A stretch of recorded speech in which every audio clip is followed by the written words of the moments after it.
Sir నేనంటే గాయత్రికి ఎక్కడో ఇష్టం ఉంది సార్, కానీ బయటపడలేదు. గమనించారా?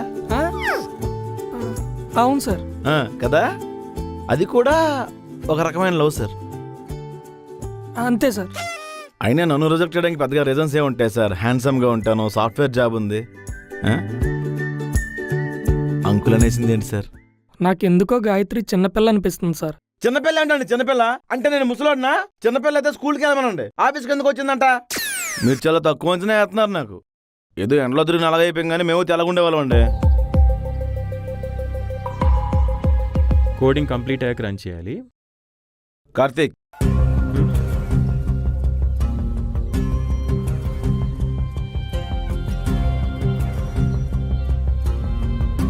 మోసపోయాను కార్తీక్. యుఎస్ మ్యాచ్ అని వెనక ముందు చూడకుండా పెళ్లి చేశారు, కానీ వాడు కాలీ పెళ్ళైపోయింది.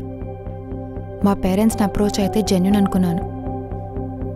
గ్యాంబ్లర్ వాడు. అరే అమెరికా అనగానే ప్రతి అమ్మాయి పరిగెత్తుకుంటూ వెళ్ళిపోద్ది. పెళ్లి చేసుకోబోయేవాడు వెనక ఆస్తి ఉందా, అమెరికా ఉందా అని చూస్తారు, అంతేగాని మంచోడా మనసున్నాడని ఎవడు చూడ్డు. ప్రసాద్, కష్టాల్లో ఉన్న అమ్మాయికి వీలైతే 4 మంచి మాటలు చెప్పు, అంతేగాని అవకాశం దొరికింది కదా అని ఓ దెప్పుతున్నావు. లైట్లే కార్తీక్, మళ్ళీ జాయిన్ అవుదాం అనుకుంటున్నాను. మన ఆఫీస్లో ఏమైనా వేకెన్సీస్ ఉన్నాయా? నీ పొజిషన్ ఇంకా అలానే ఉంది. Thank you Karthik. It's okay. ఏంటి పెద్ద వరాలిచ్చే సాయిబాబాలా నవ్వుతున్నావు? ఈ కంపెనీలో ఎవరికైనా వేకెన్సీ ఉంటది, ఎందుకంటే జీతం ఎవడు కదా. ఆయన తెలివైందాను కదా జైత్రి, ఈ దిక్కుమాలిన కంపెనీ తప్ప ఇంకే కంపెనీ దొరకలేదా నీకు? ప్రసాద్, కంపెనీ అంటే అన్నం పెట్టే తల్లి అన్నట్టే తెలుసా?